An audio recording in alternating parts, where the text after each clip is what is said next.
Welcome in Falcons fans, your boy Bryce Lewis back at it again for another episode of what's to come in the Atlanta Falcons offseason. And obviously, I have a special guest with me today, Tre'shon. You may have seen him. He writes for the Falcoholic. He has his own work, has his own website as well. I'll let him plug that in a second. But a man who you may have seen across your feeds, very opinionated, but also very educated about the team that we all love. And that's why probably we're here listening to the show right now, man. So, hey, man, I appreciate you coming on, man. How are you? I'm doing well, Bryce. Thanks for having me. Man, I feel like so much has happened for the Falcons since the season has ended, and we've got tons to talk about just coming off of the All-Star circuit here for the college players. So just tons of stuff to get into. Yeah, definitely, man. Definitely a lot happening in the last few days. So that's where we'll start. Obviously, we've got to talk about the number one thing that a lot of Falcons fans are talking about right now, Kirk Cousins. Obviously going out, multiple interviews saying he played through injuries last year, especially after the Saints game where he got hurt, shoulder, elbow, also talked about his right ankle. Some people are wondering, did the coaching staff know? Some people are wondering how the coaching staff didn't notice. I know D-Led had made a comment about he knew something was up when I think, was it Peterman? I think it was our emergency training squad quarterback had more zip on the ball than Kirk in practice. Yeah. What is your thoughts on this whole situation, man? Because it doesn't look like a good look for a lot of people right now. So what are your overall thoughts on that? Yeah, obviously it's not at all what you want to hear at this point in the season, because the season's over, and what already happened is supposed to have been what happened, and the messaging consistently from Kirk and from the team is that he's 100% healthy. There was no injury issues. And then, when we narrow in our scope to the timeline that Kirk's referring to, which is Saints game, week 10, the hit looks like it came on an almost sack in the third quarter. And then you have the loss to the Broncos. And then that's where the question, which was floated by Mark Raimondi at the time, he said, Kirk, you were on the injury list earlier to start this week. What was that about? Anything that played a role in that? He then responds, says, no. That was really just a clerical error. I was on the list that day. It was a walkthrough day. But had it not been a walkthrough day, I would have been a full participant. And so the only thing that we know for sure right now is that, per Kirk's own words, that was a lie. And that lie extends to the public. Now, whether or not it goes in-house is kind of really what we're all trying to figure out and understand at this point. And I'm of the opinion that, Kirk told the team that he was fine. He was good to go. I think that when you look at the situation as a whole, it's week, 10 coming off week 12, really, because we're after the Broncos game now. They're already looking next week at Minnie. Kirk's mindset is like, hey, it's the end of the season. Kind of in a bad, rough stretch here. I might be sore, I might be beat up, but I'm going to be fine. This isn't going to affect my play. I think that's kind of what it really was. And that's really common. We see players play through stuff, injuries all the time. And I think the staff took his word on that. It's whatever the issue was, it got checked out, right? Like we know that he was on the injury report. That means staff looked at him. That means that they ran a myriad of tests, whatever they needed to do. But soft tissue injuries can be hidden or not show up on exams or tests, and they can be managed, as much as the person dealing with them wants to manage them. So I don't think that this was something like, oh, we saw this on a chart or a graph or whatever, and we all just ignored it. I think it was in that zone where, yeah, Kirk was hurt, but it wasn't something that was really going to show up on any of those tests. And because of that, he felt, hey, I'm just going to keep this to myself. That Penix guy's looking really good. He's looking a lot better as the weeks go on. And it's late in the season right now. And we've got a nice favorable stretch of games because I think people need to remember that as well. This opponent stretch was viewed like, hey, this is like, there's some prime very winnable opportunities here. You can get some W's. Kirk's thinking that too. Like, hey, I don't want to just, let the guy go on the run or anything like that. So, that's kind of my take on it initially is I do think that, the team, the coaches, everybody were operating under the belief that Kirk was healthy because that's what Kirk told them. And it's hard for me to really find a way around, them wanting to just keep playing him for being hurt. I know the contract talk, the bureaucratic process around that. Like, sure, it makes sense. Like, it's frustrating because it's not how things should work. But yeah, you can see them wanting to play him longer for that. And then Kirk Cousins, the player, we know he's known for bad games. We know he's known for bad stretches. So when you look at it from that standpoint, when you look at Kirk's career historically, it's like, yeah, this guy's known to have 2 or 3 bad games in a row. It's kind of just one of those things that comes with, the player. He's going to work through it. We're going to be fine because he has always worked through it. But we saw that it didn't really go that way. And they made the move at that point of the season because they were like, 2 games has turned into 3, turned into 4. And sorry, man, we just got to pull the plug. Yeah. And I think, too, one thing that's interesting to me is I think a lot of people had a lot of theories about that situation. Some people wonder, you always heard during the season, if they go to Penix, they can't go back. And was that something maybe that Kirk maybe knew, maybe the team knew? And so it was also like, if he was hurt, because I guess it sounds weird to think that, but that was something that a lot of people seem to believe is like, if we have to go to Penix, we might as well just stick with him at this point. And then on top of that, I think that, you like I said, everybody has their opinion on what they think is going on, but some people wonder, is this Kirk putting this out there to get traded? Did he just say it to say, hey, I'm actually good, I just played hurt? And that also could be a part of it. What do you think? Yeah, whether it's traded or just about his future in general, I definitely think that's a big, part of this. Kirk and his management, like they are calculated. Like, by no means was this, what we're seeing take place or took place in these interviews an accident. This was a plan. He had talked this through with his team, and they're getting ready on building the future of Kirk Cousins as a player from the end of this season. So he definitely wants to kind of get in front of this. We heard it when the initial switch happened. He said, I didn't forget how to play quarterback.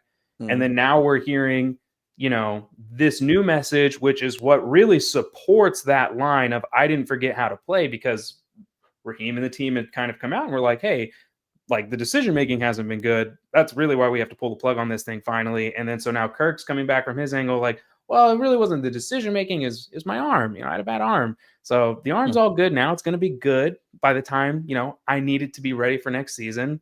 So I do think that there is some, legitimate, I do think that's a legitimate take when you view this from the standpoint of Kirk wanting to make sure that his own stock is good enough, whether it be for a trade or whether the Falcons kind of get forced to cut him. Yeah, and I think obviously, like I said, this will probably be a topic of discussion. It feels like the Kirk Cousins era, from the fine, losing picks for him, the money. It just feels like everything around Kirk Cousins and this team has just not been good. And so I hope, whenever we get this solution, which March is coming up, we'll see if they do something then. We'll see if they wait, try to maybe do post-June first. We'll see what their plan is. And hopefully, that'll end it. Because we know the quarterback is Michael Penix. We know he's the guy. And I think a lot of people are excited for him to go out there and show what he can do in his first real year of starting for this team. So now, switching from offense to defense, one big defensive player this week, Myles Garrett from the Cleveland Browns, announced that he wants to be traded. Obviously, pass rush has been one of the Achilles heels of this team for almost a decade plus. And so since John Abraham left. And, a lot of people, when I heard it, were immediately like, sell the house, sell it all, do what you need to do, go get him, everything, right? Obviously, there's some other things that are more complicated for this team. Have to get cut salary, if you're going to give him an extension potentially. And then also, even though Myles Garrett is probably, in some people's eyes, maybe the best defensive player in the game, Falcons still have other issues that, will that be impacted by them not being able to address if they go after him? What are you thinking about the Falcons getting into the Myles Garrett sweepstakes? Yeah, so Myles is a player where I think you can kind of get aggressive and kind of break some of the normal rules around chasing after these free agents. And he's somebody that obviously I think would help the defense in multiple ways. You're going to get better pass rush, but you're going to see the run defense get better. The second level is going to be able to do their job a lot easier because they got somebody who's getting pressure consistently. But what it really does is it kind of opens the door to these other options that people may not be thinking of that are also big names hitting the market. And Myles's price could affect those prices in a positive way for Atlanta. And the reason I say that is because early reports is that, and that the speculation is this isn't a deal that's going to cost the team the house. Myles is in a lot of control in this position, which is unique for him in that he's going to get to have a big say in where he goes. He maybe doesn't want to just kind of make the team that he's going to clean house because he's trying to win. That's what he's saying his, main goal is with this. But what it can do is make somebody like Trey Hendrickson a little cheaper on the trade market. It could give you the opportunity to land Micah Parsons for a better price as well. If the Cowboys, end up, not making a decision in enough time to lock a deal down with Micah, which that still is a possibility at this stage. So I like Myles entering the market at this time because it's very favorable for Atlanta in terms of other options. And Trey Hendrickson is one where he's on the last year of his deal.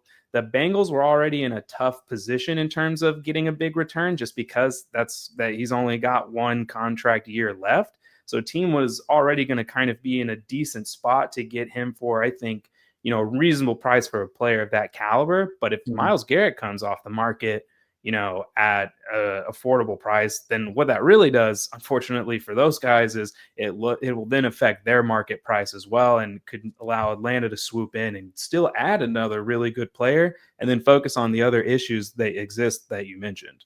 Yeah, and I think it gives, obviously you have different options to address the issue. I mean, obviously we know of that. That's the big splash. Like you said, maybe can lower the price of other guys they can go after and acquire them, or maybe even looking into free agency as well. You do have Braylon Trice coming back into the fold next year, so we'll have to see how he comes along for this team too.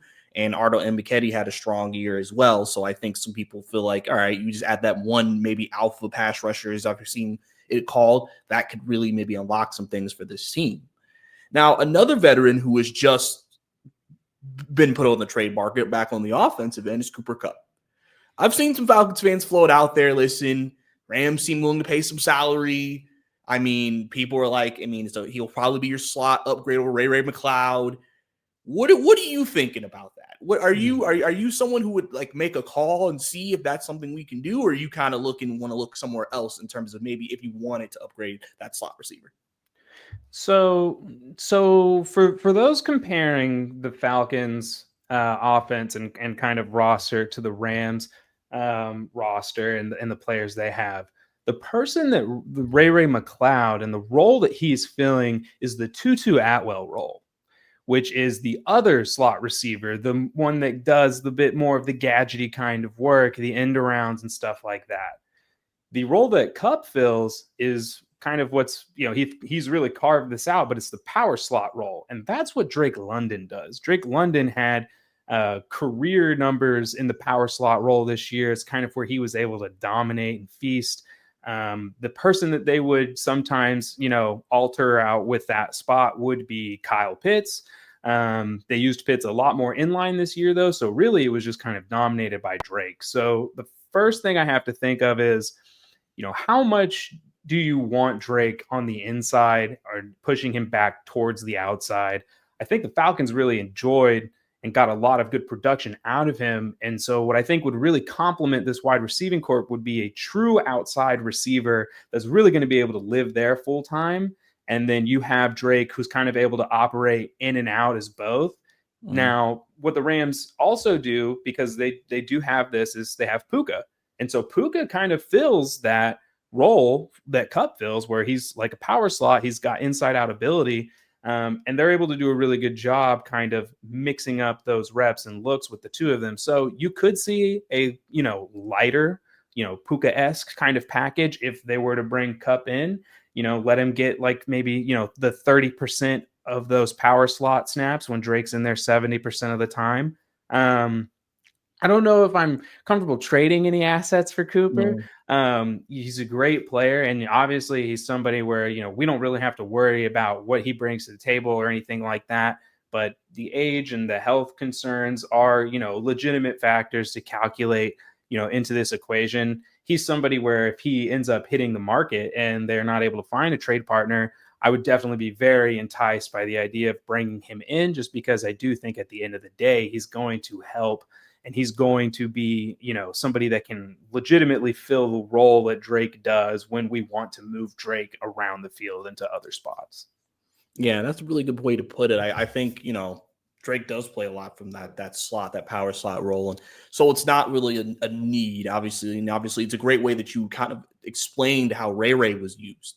Because I know, like I said, some people have wondered, like, if we're going to make changes on the offense, would that be the spot you make a change, like at that Ray? But then, obviously, this may be a foregone conclusion.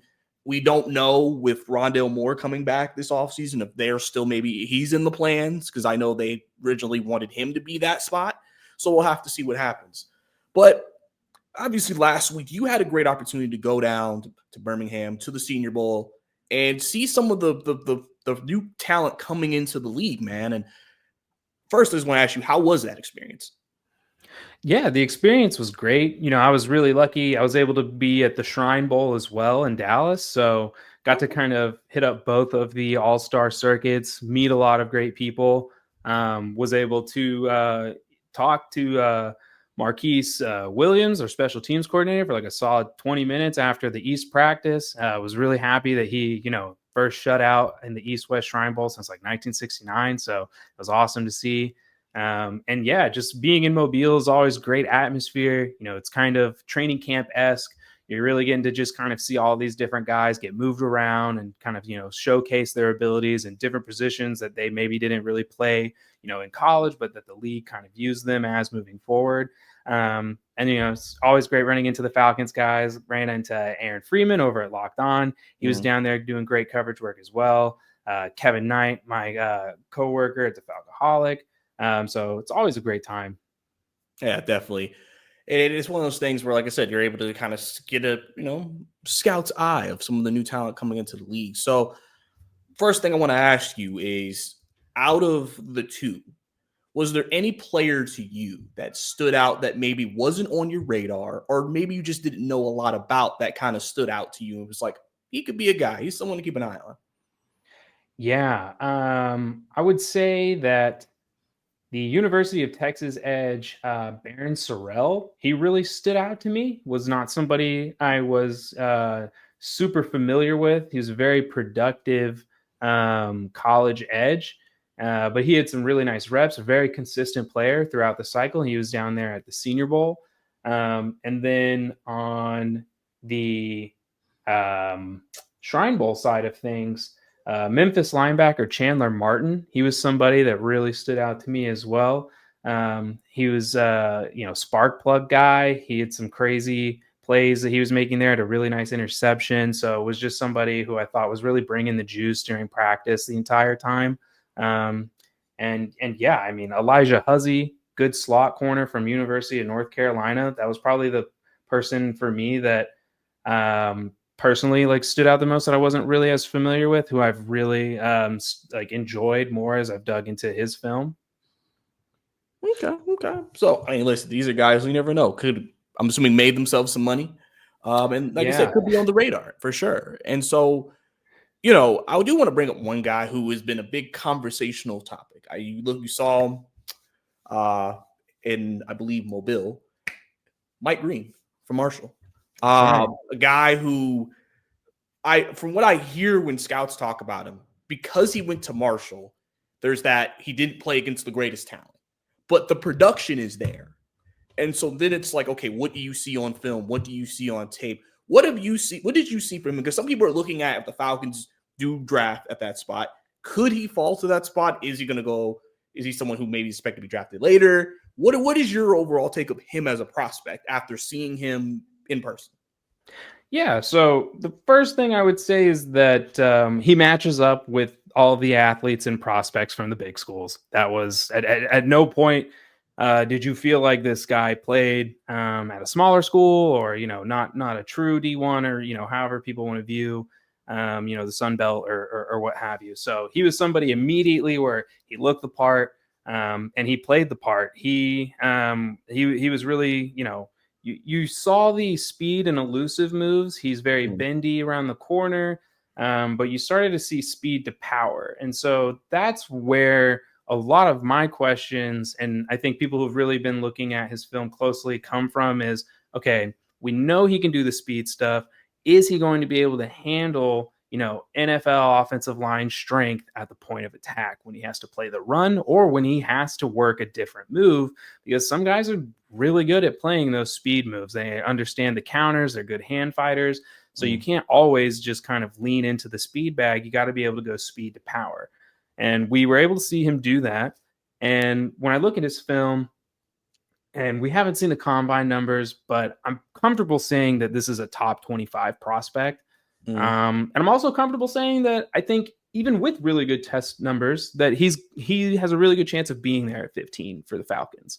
This is a loaded edge class. And while he has answered some questions, I do think that the concerns about the play and the run and his ability to stay on the field for all 3 downs are legitimate and are going to be something that keep him from really cracking the top 10. After the top 10, though, depending on how those edges fall, I could definitely see him going, pick 12, pick 13, something like that. But again, I really do think that pick 15 and even all the way down to 25 is in play for Mike Green. Yeah, I think obviously with that, like I said, with that pick, a lot of people are going to be wondering if that's a position the Falcons will heavily scout, heavily look into at 15. They view their defense as what potentially held them back outside of Kirk Cousins having his bad stretch of play last year. So they're thinking, if we can find someone to really boost that would help really much with what they're trying to do with defensively, especially with, new defensive coordinator, Jeff, and everything like that, and trying to get things going. So you mentioned a lot of defensive players so far. Is there anybody offensively that you feel like, oh, he had a pretty good, I know that's not a huge need for the Falcons, but anybody who's like, he didn't do so bad. He wasn't a bad player during this time.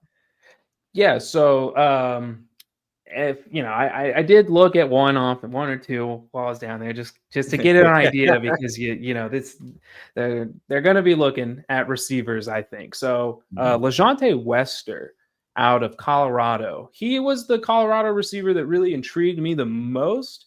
He was at Shrine. I was able to talk to him, interviewed with him. Just very cool guy. Started out as a 0-star recruit. Went to FAU. Then when he hit the portal, he's a 4-star recruit, got picked up by Colorado, balled out there. He's a guy that offers you legit return ability, did a lot of punt return work, did a lot of kick return work. That's a need for the Falcons. And he's somebody who I think is going to push for that Ray slot role. So, I think he could be a little bit faster. And I think he would offer more as a returner. He's not the cleanest route runner. He's not a route running technician, but he played quarterback in high school and he played a little bit of receiver. This guy's an athlete. So he's really been learning, every year. He's still growing every year. And he's not the biggest guy. I think he checked in at around almost 5'10". But again, that's like Ray McLeod, Tutu Atwell size. And it's more about his shiftiness and what he offers you in terms of being a vertical threat and kind of just helping the offense get to another gear. I don't think he's the fastest, elite 1% speed guy, but his first step is so good that if he's able to get that step on most of the defenders that covering him, you just never really see anybody close the gap. So he's somebody who I think has like good long speed and could really fill a nice role for Atlanta immediately, even if he's not able to get on the field as a receiver. Okay. It's crazy. I have to say this. Some Falcons fans will be like, we're really replacing Avery Williams. Is this the year? We're finally getting rid of Avery Williams? We'll have to see. But to follow up on that, actually, I know we've talked about it a little bit about the slot spot. Do you see Casey Washington potentially taking a step in that direction? That's someone who Penix has had a lot of chemistry with. You could tell when they played in preseason. When I was at camp, I noticed he would go to him a lot. Do you think there's a chance for that, or do you feel like there's a certain type of player mold they want there? And there being the return spot or just receiver? Like that slot. Yeah. Yeah. So, Casey is interesting because I do think that he could kind of do what we were talking about with Kupp earlier, and maybe he can fill 30% of those power slot snaps when they want to move Drake. When you look at kind of like how they used Kadarius Hodge this year, Hodge was the direct backup to London. And so then behind that on the depth chart is Casey. So Casey was definitely competing with Hodge for that spot, the like what I would just really refer to as the Drake London role, since he's not a true outside guy or anything like that. So I think that is the vision the team has for him. I know when we've seen Casey play, he's kind of mainly been outside, but he actually has taken a few reps. I believe it was in Denver on one of them. He was in the slot. And he's somebody who I think the team, you know, if he can take that step, they would love that, because it just means they get to allocate resources elsewhere and they don't have to, you know, invest too much into the receiver position, and it keeps them from maybe to add somebody like Kupp or something like that. And that's definitely, I think, a guy that they're going to be like looking to take that step this year. Yeah, and obviously, like I said, if he can do that, that obviously will help the Terry Fontenot agenda, I guess, in terms of draft classes and things like that. And I feel like Casey showed some flashes at times. He's definitely somebody I feel like they've put a lot of investment into, because they think he can be something. I know coming out, he wasn't really that prolific in college, but you know, that's why you do the scouting. That's why you do the work to see if maybe you can find a gem in the rough there. I should have brought this up earlier to you, but I'll bring it up to you now. Kyle Pitts obviously has been a person who, you know, has been in the topic of discussion. A lot of people are wondering, are the Falcons going to trade him this offseason? Michael Penix came out today and he talked to, you know, Pro Football, you know, those guys, right? And he's basically been like, and he even talked to, you know, the Falcons. He was like, yeah, I need to give him the ball. And he sounds like a guy who's like, I think me and Penix can work. I mean, me and Pitts can work. What do you think of Pitts' situation? Do you think it is Falcons will be aggressive moving him, or do you think that, you know, hey, one last year, we'll see what you can do with Penix and see what that looks like? Because I've said that I feel like with the way Penix is in this offense is going to kind of evolve, it could be better for Pitts. But I just don't know at this point, are you willing to just wait one more year if you're the front office? Yeah. You know, I think that I think Penix really does like a player of Pitts' caliber. And I think Penix, as a quarterback, he sees the potential and he knows, you know, what that guy can do for him as a player. You know, I thought it was, you know, in the Giants game, there's obviously the frustration there with the bobbled drop that turned into an interception. I thought it said a lot about Penix that he came back to Kyle in the Commanders game, season on the line, playoff hopes on the line. And, you know, he trusted Pitts in that moment. And that's just great development for both of them. One, getting that chemistry on the same page. And two, you really want to see that from your young quarterback, to go back to his guys, trust them, give them the opportunities. And I kind of feel, you know, at this point that the Falcons will take calls. I think they will definitely listen to calls. Pitts is in the final year of his contract. He got the 5th-year extension. And when he got the 5th-year extension and we made the hiring of Zach Robinson, I looked at this next chapter as a 2-year plan for Pitts. I know Pitts' usage was a surprise to a lot of people this year. He had career snaps at inline. This is the first time in his career that he spent more than 50% of the time in line, which just means attached to the tackle's hip instead of being split or anything like that. And that's a massive role change for him. That going all the way back to Florida, he wasn't doing anything like that. So kind of coming in with the understanding that he was always going to have to adjust to that new role, adjust to life from that position. And then we saw the explosion in the midseason. We saw that stretch of games there where it was like, man, like he's getting more vertical opportunities. They're going to him. And then it kind of fizzled out. And then we, you know, saw a little bit of it bounce back at the end.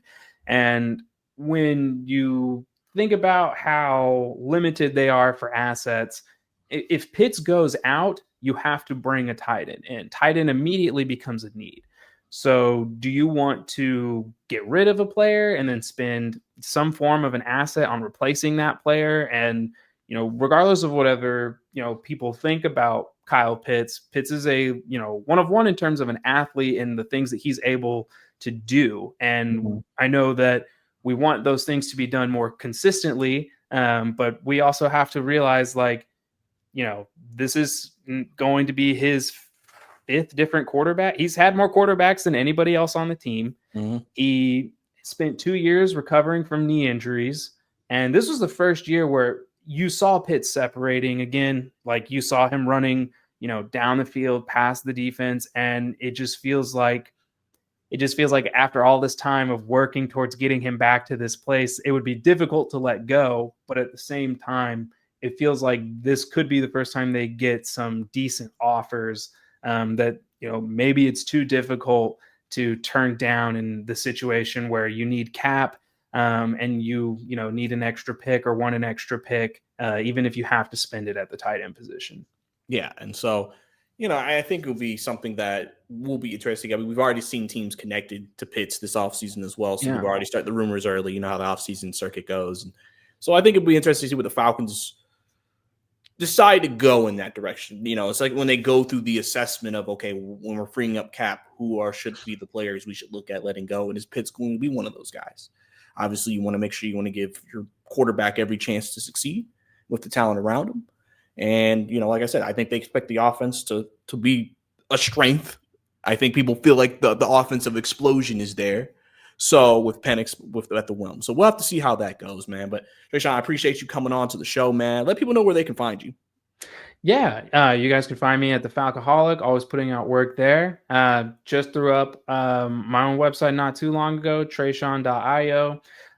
There you can just kind of find, all the links to the socials, to the documents. I'm going to start getting videos that I do and stuff as well to update, so you can catch any form of Falcons content or just NFL content in general. Tre'shon.io. Yes, sir. Appreciate you, man, for sure. And obviously, guys, go check it out for sure. Great guy, great football mind. Really, really recommend it. But obviously, guys, you know where to find me, Bryson_2K across all social platforms. If you enjoyed this episode, subscribe to the channel, like the video, leave a comment down below about anything we talked about during this episode. So like I said, I appreciate everybody tuning in. That's Tre'shon. I'm Bryce. We'll see you next time.